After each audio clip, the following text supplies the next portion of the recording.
जय महाकाल, जय भवानी। आप सभी लोग कैसे हैं? मैं आशा करती हूँ कि माँ भगवती काली की कृपा से और बाबा भोलेनाथ की कृपा से आप सभी लोग स्वस्थ होंगे और खुश होंगे। तो आज का विषय यह है कि जब दैवीय शक्तियाँ आपको स्पर्श करती हैं तो आपके यह अंग फड़कने लगते हैं। ठीक है, आपके अंगों में फड़कन होती है या किन किन अंगों में बदलाव होने शुरू हो जाते हैं जब देवी शक्तियाँ आपके आसपास भ्रमण करती हैं तो आपके शरीर के इन अंगों में बदलाव होने लग जाते हैं। आपका व्यवहार, आपका बर्ताव है वह बदलना शुरू हो जाता है। आपके साथ कुछ ऐसी घटनाएं घटती हैं जो आपके पूरे व्यक्तित्व को बदल कर रख देती हैं। आपका व्यवहार बदल देती हैं, आपके विचारों को बदल देती हैं। आपकी सोच, जो आप पहले सोचते थे उससे भी बढ़ चढ़कर आप सोचने लगते हैं और आपका जो जीवन है, ठीक है, आपका जो जीवन होता है वह आध्यात्मिक तौर पर उच्च होता है। और जब आपका जीवन उच्च स्तर पर होता है तो आप भौतिक जीवन को भी बदल लेते हैं। तो जब देवी शक्तियाँ आपको छूती हैं तो ज़रूरी नहीं है कि वह माता काली की ही हों या माता दुर्गा की ही हों या हनुमान जी की हों या भैरव बाबा की हों। ठीक है, ये जो है वो उनके गण भी हो सकते हैं, उनकी योगिनियाँ भी हो सकती हैं, पर ये जो कार्य करती हैं वह बिल्कुल वैसे ही करती हैं जैसे माँ काली, माँ दुर्गे करती हैं या अन्य जो भी देवी देवता है उनकी शक्तियाँ करती हैं, वैसे ही करती हैं ये कार्य। यह एक सकारात्मक शक्तियाँ होती हैं जो विभिन्न रूपों में आपके साथ चलती हैं, आपके सभी कार्य को पूर्ण करती हैं। चाहे आपका कोई भी कार्य हो, छोटा बड़ा, वह पूर्ण होता है। और साथ ही जिस किसी को भी इनकी आवश्यकता होती है उनके लिए भी यह कार्य करती हैं, क्योंकि ये जो शक्तियाँ होती हैं वह सबको एक दृष्टि से देखती हैं। पर जिन व्यक्तियों के मन में कोई भी खोट होता है या कोई भी गलत विचार होगा तो उनको भी यह पहचान लेती हैं और उन्हें भी दंड देती हैं। ठीक है, उनको भी सज़ा देती हैं क्योंकि वो पहचानती हैं कि इस व्यक्ति के मन में कितना खोट है किसके प्रति। इसलिए देवी शक्तियाँ जो हैं या फिर उनकी जो गण होती हैं, जो उनकी योगिनियाँ होती हैं, उनका आना या उनका छूना कोई आम बात नहीं है। दैवी शक्तियाँ इतनी पवित्र होती हैं कि जिनके भी शरीर को यह छूती हैं उसको पवित्र बना देती हैं और आपकी भौतिक और आध्यात्मिक उन्नति को बढ़ाती हैं और उसके साथ साथ आपकी भौतिक उन्नति को भी बढ़ाती है।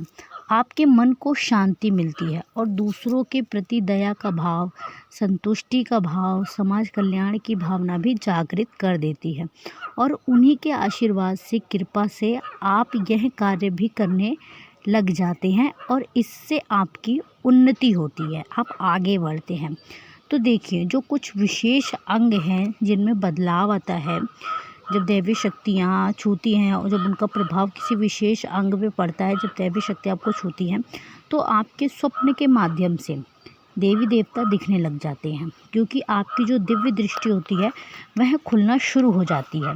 आपके माथे पर एक खिंचाव बनने लगता है, आपके माथे पर एक दर्द सा हल्का हल्का सा रहना शुरू हो जाता है आप, ठीक है, और उसी की वजह से ही आपको स्वप्न में माँ के दर्शन होंगे, हनुमान जी के होंगे, शिवलिंग के दर्शन होंगे, उनके धामों के दर्शन होंगे या फिर उनके मंदिरों के दर्शन होंगे, उनके विग्रह के दर्शन होंगे या उनके किसी बहुत बड़े भक्त के दर्शन होंगे।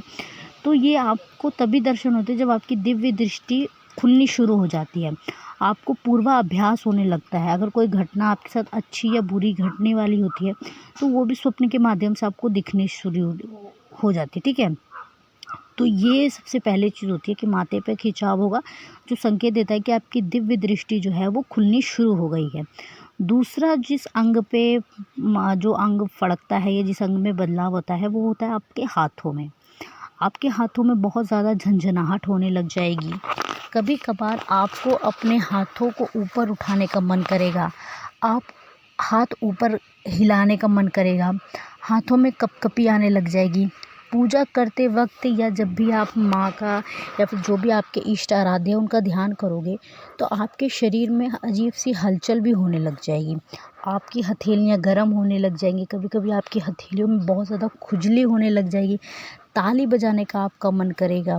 तो ये सारे जो बदलाव हैं ये आपके हाथों में दिखने को मिलेगा जब दैवीय शक्तियाँ आपको स्पर्श करेंगी, आपको छुएंगी।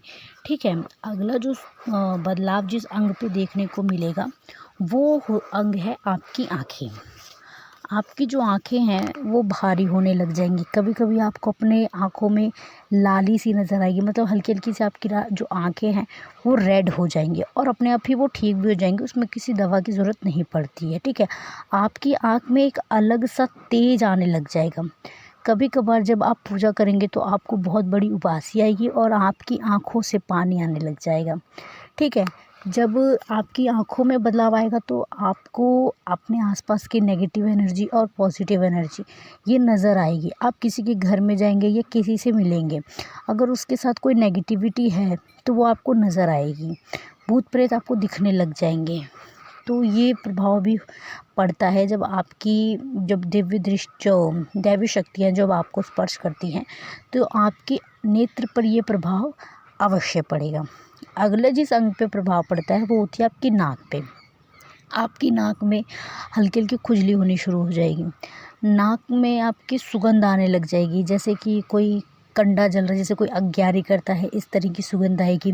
गुलाब के फूलों की सुगंध आएगी, मोगरे के फूलों की सुगंध आएगी, आपको मीठे बताशे की सुगंध आएगी, पेड़े की सुगंध आएगी, या आपको ऐसा लगेगा कि कोई लौंग इलायची जला रहा है उसकी आपको सुगंध आने लगेगी। ठीक है, तो ये और आपकी नाक में खुजली भी होती है।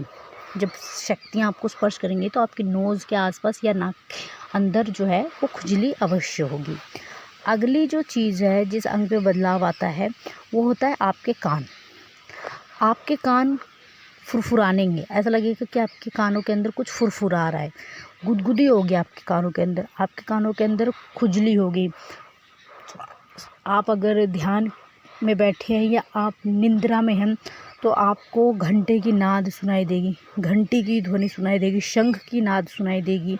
आपको ऐसा लगेगा कि अगर आप रात में सो रहे हैं, अर्ध निंद्रा में हैं, तो आपको ऐसा लगेगा कि आपके पास कोई बैठ के आपके कानों के पास फुसफुसा रहा है, आपसे बातें कर रहा है, आपके सिर पे कोई हाथ रख के आपको दुलार कर रहा है, आपको प्रेम कर रहा है। आपको कभी कभी पायलों की भी आवाज़ सुनाई दे सकती है, कदमों की धमक की भी आवाज़ सुनाई दे सकती है कि कोई घर में जैसे चल रहा है, या कंगन चूड़ियों की खनखनाहट भी सुनाई दे सकती है, क्योंकि उस समय जो आपके कान है वो बहुत ज़्यादा संवेदनशील हो जाते हैं, जिससे बारीक से भी बारीक जो ध्वनि है वो आपके कान जो है वो सुन पाएंगे। कभी कभी आपको डर भी लगेगा, डर इसलिए नहीं लगेगा कि कोई नेगेटिविटी है, क्योंकि नेगेटिविटी की जो संकेत है वो ऐसे नहीं होते, ये संकेत सिर्फ पॉजिटिविटी के होते हैं।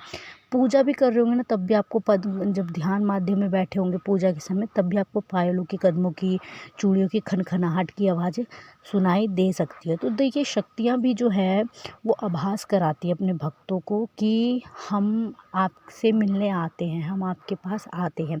जिस तरीके से हम उनकी तरफ बढ़ते हैं उसी तरीके से वो भी हमारी तरफ बढ़ती हैं। ठीक है, पूजा करते समय क्या होगा कि आपके रोंगटे कभी कभी खड़े हो जाएंगे, या अगर आप भजन सुन रहे हैं माँ काली के, माँ दुर्गे के, या हनुमान जी महाराज के, अगर आप कंटिन्यू भजन सुन रहे हैं तो आपके गूज़बम्प आएंगे, रोंगटे खड़े हो जाएंगे, बॉडी में एक अजीब सी सिहर उठने लगेगी। ठीक है, और आपका मन करेगा झूमने का, जयकारे लगाने का, तालियां बजाने का। आपका उस समय हल्का हल्का आपका जो सिर है वो भी भारी होगा भजन जब आप सुनेंगे। तो ये संकेत तभी आपको मिलते हैं जब जो दैवी शक्तियाँ हैं जब वो आपको छूती हैं, आपको स्पर्श करती हैं, तो आपके शरीर के इन अंगों में बदलाव आने शुरू हो जाते हैं।